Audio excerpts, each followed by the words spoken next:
have too many hobbies. Or so some people like to say. I think I would disagree. But I do have a lot of hobbies. I have hobbies that I like to pick up and drop. And I have hobbies that I keep with me through many seasons and a very long time. I like to read, as you can see. I like to write. I enjoy photography. I enjoy music. I recently picked up knitting. I enjoy dipping my toes into new novel things and learning new skills. And to me, it's what makes my life fulfilling and exciting and livable. But there was a time during the pandemic specifically where I was scrolling. I was on my phone. I was spending around 5-6 hours a day just on my phone scrolling. I don't think I was the only one. I think many people during the pandemic probably went through something like that. And I didn't realize it. I didn't realize it until I would check my screen time, and then it was like, oh, 6 hours of scrolling. And that was not fun. I would have terrible brain fog, and it would really incapacitate me to do anything else during my free time. I would be so exhausted from scrolling all day that it left no room for anything else. It really did not lend to anything that I was doing. And I think specifically during COVID, there was a lot of political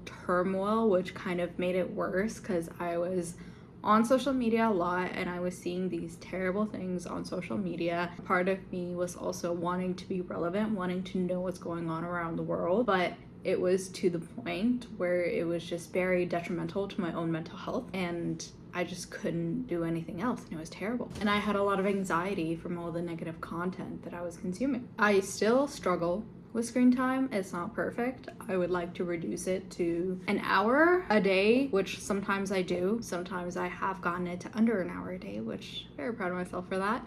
But I do find myself in a constant battle of deleting social media apps on my phone and then re-downloading them because I'm like, oh, I want to message someone, I want to talk to someone. I only know them on Instagram. I don't have their phone number, and the only way for me to connect with them is through social media. It's a struggle. I'm still trying to find the balance between it. I think especially now more than ever, it's so important for us to have hobbies and to participate in hobbies.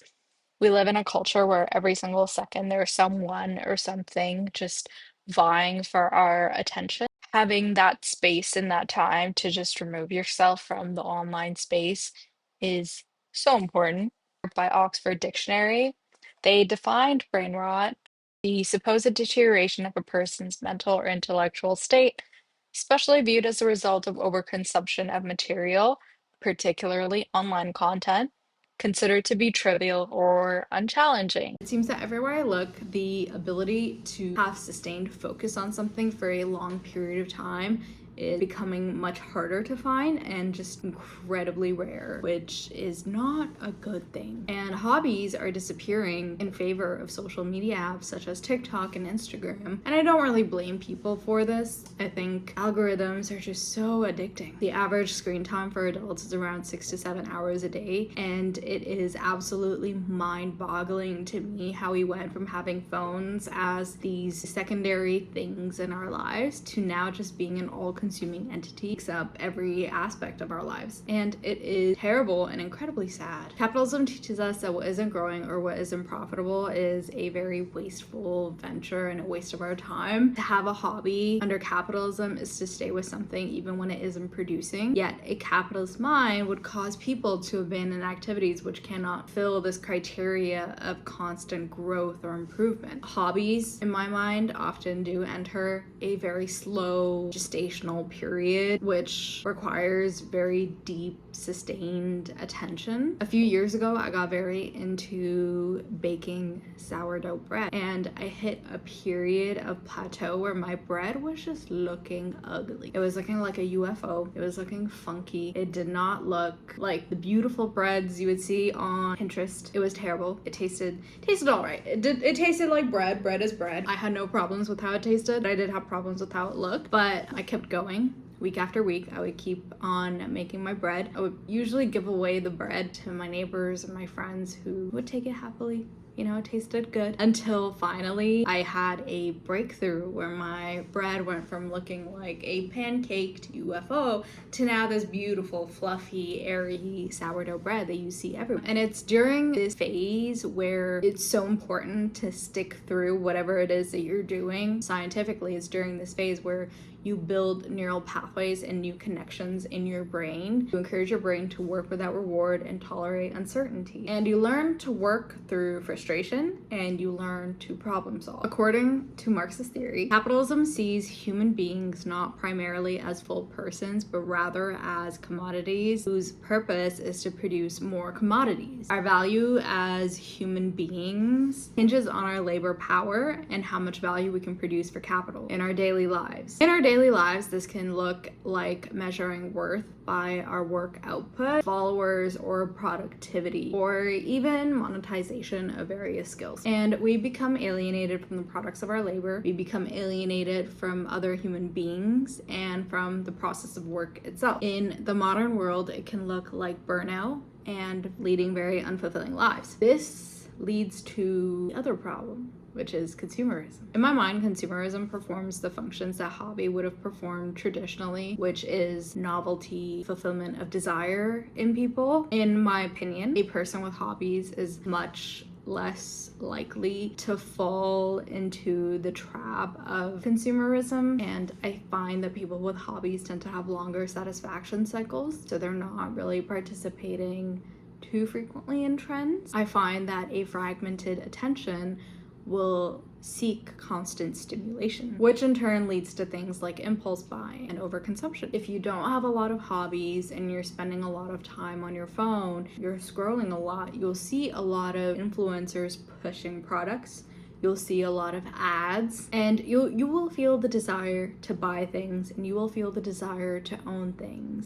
Companies spend millions and millions of dollars on learning human psychology to be able to push their products better to you as a consumer. And even without you realizing it, you're being influenced by these companies through their advertising models. If you have hobbies and you're spending a lot of time away from your phone participating in said hobby, then you will build a certain amount of resilience towards overconsumption, because you'll just be spending less time on your phone. You'll be seeing less stuff you want to buy. I will say, even for me personally, I spend the most money when I spend the most time on my phone. If I spend my time doing other things, I will not feel that desire, that push, that pull to buy something. It's much less likely. Professor Zhang said that consumerism is the perfection of slavery. In my opinion, hobbies break this illusion and provide a sense of accomplishment, intrinsic satisfaction. And I think this also makes it a pressure point where capitalism wants to colonize it.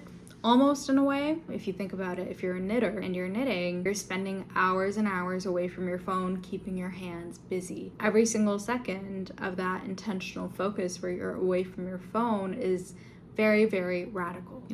Every second that you spend making a stitch is a second where you're away from your phone and when you're away from any sort of corporate influence. Our modern society, there's not much left that has not been commodified or exploited in some sense. Even hobbies have not really managed to escape this. If you go on social media, you'll see thousands and thousands of videos encouraging you to spend more, to buy more for whatever hobby it is that you have. If you're a reader like me, then you'll see a lot of videos of people doing book hauls and books that you must buy, and you won't regret buying this book, blah, blah, blah. And it is influencing. It influences you to buy more, especially when you see people doing those crazy hauls where they buy 1,000 books. You see their bookshelves that are very full and beautiful. It makes you want that. Or if you're baking, if you're really into baking and you're into baking bread, sourdough bread like I was, I saw so many videos talking about Dutch ovens, Le Crusettes, so many people buying it and being like, oh, you need this for your bread. You need this to get nice bread. And I was almost influenced, but I just couldn't afford it. So I ended up figuring out a way to bake bread without using a Dutch oven, and it ended up working out pretty well once I got over the learning curve of actually trying to figure out what makes good bread. you kind of realize, oh, I don't need the Dutch oven. It's not necessary. It's nice to have, but you don't need it. And all these videos telling you to buy it are just another type of influencing, and it's just pushing you to buy a product that you might not actually need. And that's why social media can be so dangerous. I believe that any hobby which encourages you to take a moment to step away from the online world is a great hobby, and anything that allows you to spend time in reality and not the cloud is something that is very beneficial for us, and also very radical in the sense that everything is now so online. And I think it's so important for us to be mindful in what it is that we participate in and what it is that we consume. Even in regards to hobbies, I think intentional practice is what allows us to escape capitalism and separate ourselves from consumerism. I think it's the act of being intentional which really does separate hobbies from just being another consumerist thing to being something that's actually good and beneficial for us, and that can actually allow us to really be grounded in reality. There you go, kids. Pick up a new hobby today. So many hobbies for you to, and there's so many hobbies for you to choose from. You can do literally anything. And the one benefit of the internet, particularly YouTube, is that there's a tutorial on almost anything. Anything you want to learn, you will find it online. So it's very, very easy now, more than ever, to pick up a new hobby. And I would encourage anyone watching this video to go and try to learn something new, a new skill, a new hobby, whatever it is, and try it out and see how you feel being away from your phone, and see how you feel intentionally practicing something for the sake of it, not for producing something that you can sell, and not for producing something that you can maybe share online or monetize in some way or form, but really just doing something for the sake of doing. I think that is a very beautiful practice and something we should all do more.